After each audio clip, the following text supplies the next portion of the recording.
In this video, I'm going to give an introduction to the immune system. So what we're going to talk about is what the immune system is, why we need it, and then we're going to go through some basic principles, so give a couple of definitions and just, I guess, the main concepts behind the immune system and how it works. And then from there we'll break down the immune system into its components and then we'll have a brief look at that. So why do we need the immune system? I mean, what is it exactly anyway? Well, the immune system is basically a whole bunch of structures. So a whole bunch of structures, cells, and chemicals, which help defend our body against the outside world. So in the environment, we have lots and lots of different things which can cause disease or infection, and these things are called pathogens. And basically, these pathogens, whether they be fungus or viruses or bacteria, they're able to harm us and cause disease. So basically, what the immune system does is protect us from these pathogens, and they try to help us get rid of them. So as you can see, the basic function of the immune system is to act as a defense system. So basically, it defends us from the outside world and all the insults that are brought against us. All right. So now we're going to look at some basic principles behind how the immune system works. Here's a little diagram here. So what the immune system does is it's able to tell between a self cell, which is basically a cell that belongs to our body, and a non-self cell. A non-self cell is a cell which is foreign to the body. It doesn't even have to be a cell. It could be any foreign particles, any toxins, anything. So toxins, particles, viruses, yeah. And basically, the immune system is able to differentiate the two. So there's three R's to remember this. The first one is recognize. Recognize. All right. So basically, the immune system is able to tell the difference between these two things. So what's part of our body and what's not part of our body. Now, a term you'll hear a lot in immunology is the word antigen. And basically, that's what these foreign particles, these toxins, these cells are. They're antigens, right? And the parts of these antigens, right, that are able to be recognized by the immune system, they are called epitopes. So epitopes. Things like cells and viruses, on their surface, they're specific types of particles. And these parts are the particles which are recognized by the immune system. Those are epitopes. So epitopes are found on antigens, and antigens are things that are recognized by the immune system. Okay? So the next thing that the immune system is able to do is respond. Now, just like we can see here, once the immune system has singled out the non-self cell particle, the antigen, the immune system will respond to it, and ultimately it aims to resolve this issue, or eliminate.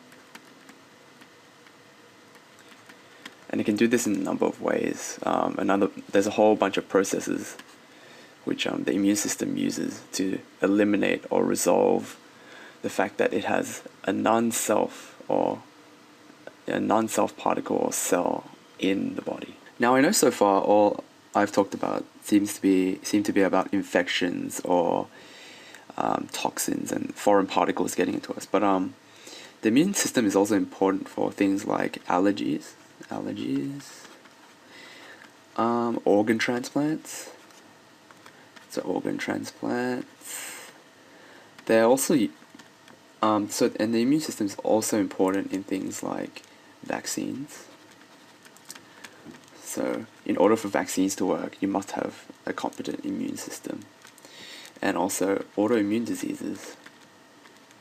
And this is basically when the immune system turns on the body. Now we'll go into that a bit later, but just keep in mind that the immune system is not all just about infections. Now I'm going to bring up a fresh page and we'll talk about the components that make up the immune system. So there are two basic components to the immune system, or two arms, as a lot of textbooks like to say. There is the innate, so innate,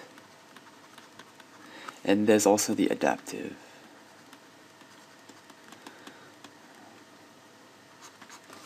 Now the innate system, like the name suggests, is part of our body from birth, so it's existing from birth, it's inborn. So we are born with this innate immune system, this component of the immune system.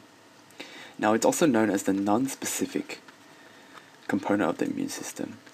Now why is this?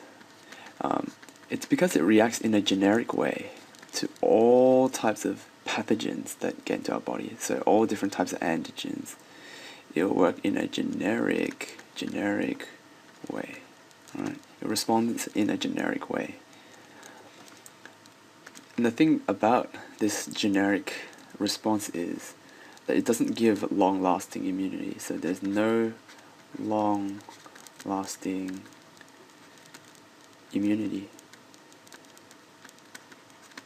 But then the good thing about it is that it is fast.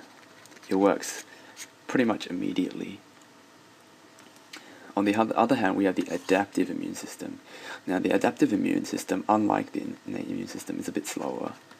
It's not very slow, but it is a bit slower. Now, there's a reason why it's slower. Basically, it's able to respond specifically. So it's able to respond in different ways to different types of pathogens. So for different types of bacteria, it will respond differently, and different types of viruses, it responds differently. And this is done by producing different types of chemicals known as antibodies. And we'll go to that a bit later. Now, as we said, it's a bit slower, but it also has a memory component. Unlike the innate immune system, it's able to remember past infections. So just say you got infected by bacteria A or Streptococcus aureus, right? So golden staph. Basically, after you've been infected by it once, the next time it infects, the response by the adaptive immune system will be faster and it will be greater, so it'll be more effective. So that's one of the big benefits of the adaptive. Now, I mean, both these components have their pros and cons, but I think the best thing about this is that we have both of them. And they work together in order to eliminate pathogens from our body. Now, we're going to go into a bit more detail and break down the innate and adaptive components into their respective cells and chemicals. So I've drawn up a bit of a table here. So I'm going to give a bit of a breakdown of the innate and adaptive system. So as part of the innate system is the external barriers. And basically these include the skin, the mucosa, stomach acid, and these are things that prevent any sort of pathogens from getting into the body.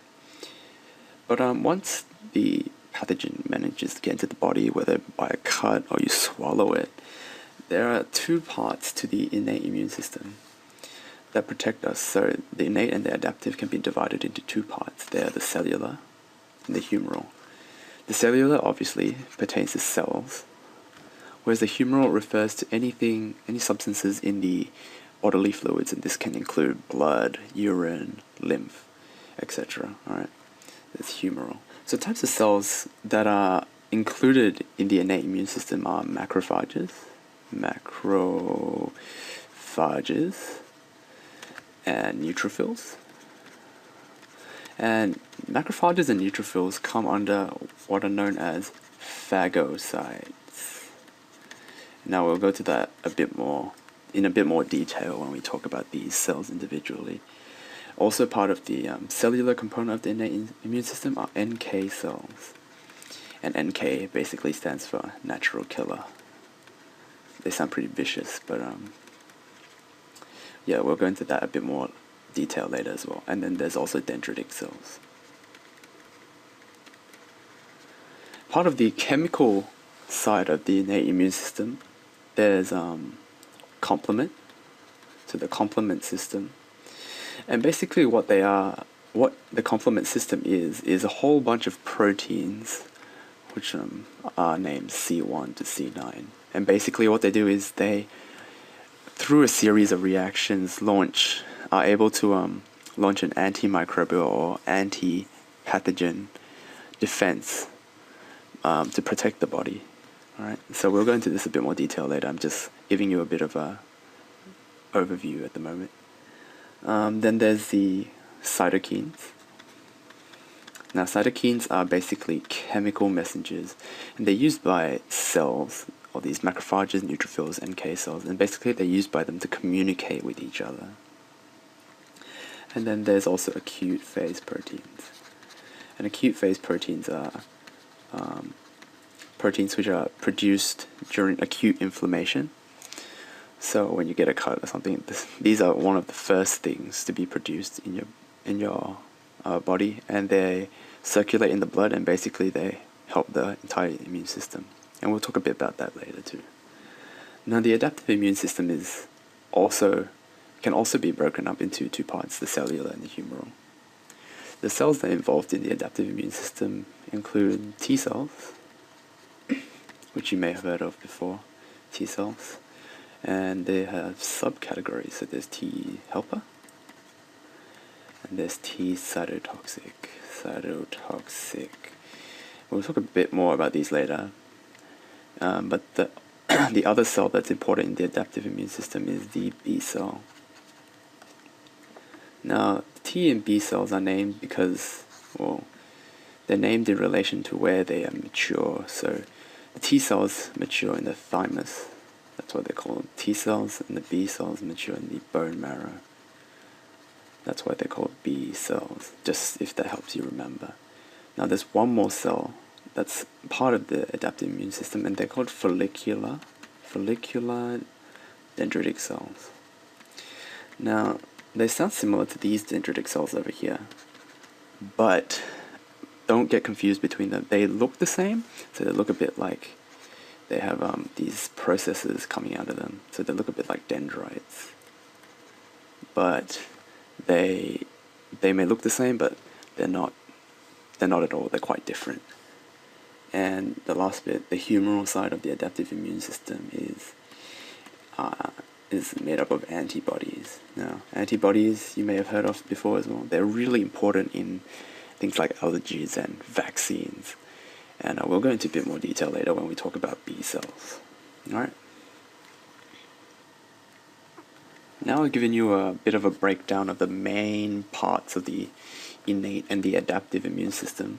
I mean, I'm just pretty much calling out names at the moment, but just so you remember, that there are quite a few parts to these, the innate and the adaptive immune system. Now, in order for the innate and the adaptive immune system to work together, there must be a way of communicating between the two. And like I said before, there's cytokines, which are chemical messengers, like I said before. But there's also this concept of antigen presentation.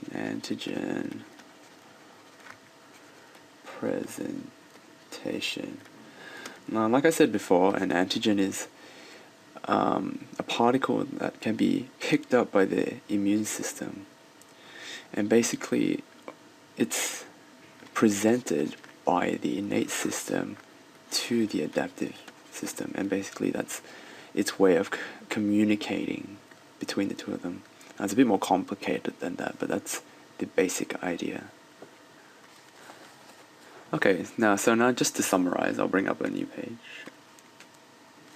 So we've talked about what the immune system is. So it's basically a whole bunch of cells, substances, and structures which protect our body from pathogens. So any invading bodies, and basically it protects us. That's why we have it. Right? I introduced you to the terms antigen and epitope. We'll talk a bit more about these later. but I guess I'm just introducing the terms to you. And then we also went and broke down what the immune system was made up of into the components. So the immune system is made up of the innate component and the adaptive component. And this can be further broken down into the cellular and humoral components, which are either the cellular bits, or the chemical bits, right? And yeah, so that's a brief introduction to the immune system.